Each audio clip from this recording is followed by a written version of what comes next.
అతని మీద నమ్మకం ఎలా పోయింది? నమ్మకం ఎలా పోయిందని, నేను ట్రస్ట్ లో ఉన్నప్పుడు లాయర్స్ వచ్చి మాట్లాడుతూ ఉంటారు, కేస్ పేపర్స్ అవన్నీ చూపిస్తారు.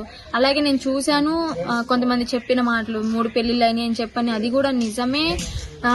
బయట వాళ్ళ దగ్గర డబ్బులు తీసుకుంటున్నాడు, అలాంటివన్నీ నిజాలు విన్నాను. కాబట్టి కొన్ని రేప్ కేసు కూడా ఏదో ఉంది అని చెప్పని తెలిసింది ఈ మధ్య.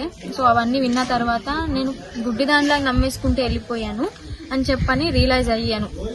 అలాగా నమ్మకం అనేది పోయింది. అసలు ఎందుకురా ఇంత పెద్ద తప్పు చేశాను అని అయితే నాకు అనిపించింది అది విన్నాక. ఒక 5 to 6 months రిహాబిలిటేషన్ సెంటర్ లో గడిపారండి. అక్కడ లైఫ్ ఎలా ఉంది, ఏ విధంగా? వాళ్ళైతే మంచిగా ట్రీట్ చేశారండి. ఎప్పటికప్పుడు పేరెంట్స్ విలువ చెప్తూ వచ్చారు. కానీ ఇలాగమ్మా ఇలాగా అని, అంటే ఇది చేస్తే నీకు మంచి జరుగుతుంది, ఇలా నువ్వు పేరెంట్స్ తో ఉంటే నీకు మంచి ఫ్యూచర్ ఉంటది, ఇలా ఎందుకు చేసావు అని చెప్పని మంచి అయితే చెప్పారు. నన్ను మంచిగా చూసుకున్నారు కూడా. వాళ్ళకి మాత్రం నేను చాలా కృతజ్ఞతలు తెలుపుకుంటున్నాను, నన్ను మంచిగా చూసుకున్నానికి 6 months.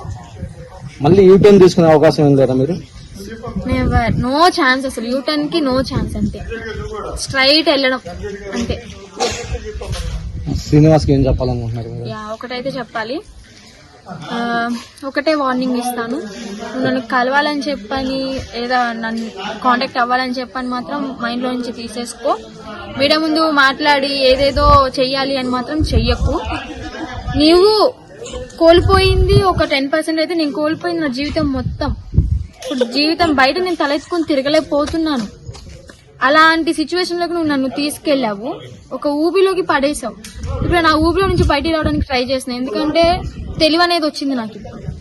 నువ్వు ఎలాంటివి ఏం చేసావు, ఎలాంటి మాటలు చెప్పావు అని తెలుసుకున్నాను. కాబట్టి ఆ ఊబిలో నుంచి ఏంటి మెల్లగా రోపెక్కి రావాలని టైం పడుతుంది కదా. అలాగే నీకు ఒకటి చెప్తున్నాను, ఇంకొకసారి నా గురించి ఏ మీడియాలో అయినా సరే మాట్లాడినా నీకు మంచిగా ఉండదు.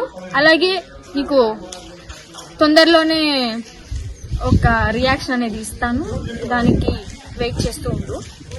ఇంకోసారి నా గురించి బ్యాడ్ గా మాట్లాడినా, తను ఎవరో తెలీదు, నా ఫ్యామిలీకి ఎంత చేశాను, నా ఫ్యామిలీకి కూడా నేను ఎంతో నీ వల్లే కేవలం నా ఫ్యామిలీకి నేను ఎంతో అన్యాయం చేసుకున్నాను.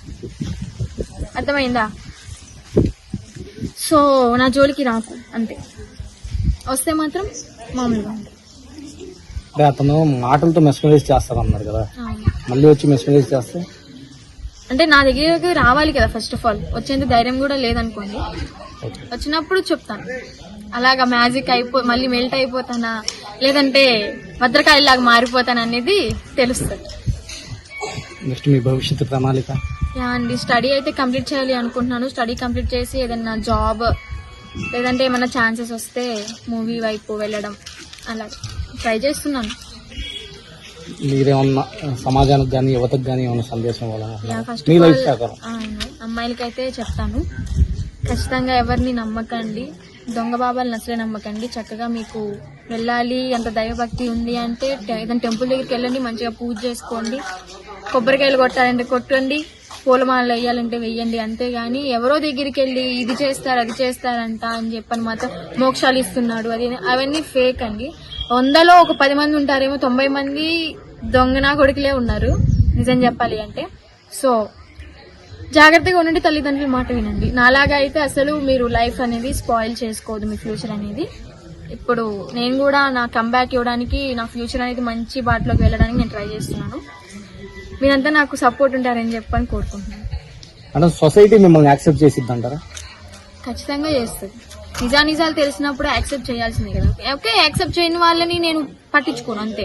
యాక్సెప్ట్ చేసే వాళ్ళు ఉంటే చాలు నాకు. నా లైఫ్ అనేది నేను చూస్ చేసుకోవాలి కదా. ఇప్పుడు వాళ్ళు అన్నం పెడతారని చెప్పి 24 గంటలు వాళ్ళ గుమ్మం దగ్గర అయితే నుంచుని ఉండలేము కదా. ఎప్పటికైనా సరే మన కాళ్ళ మీద మనం నిలబడాలి, అదే మనకి తిండి పెడుతుంది.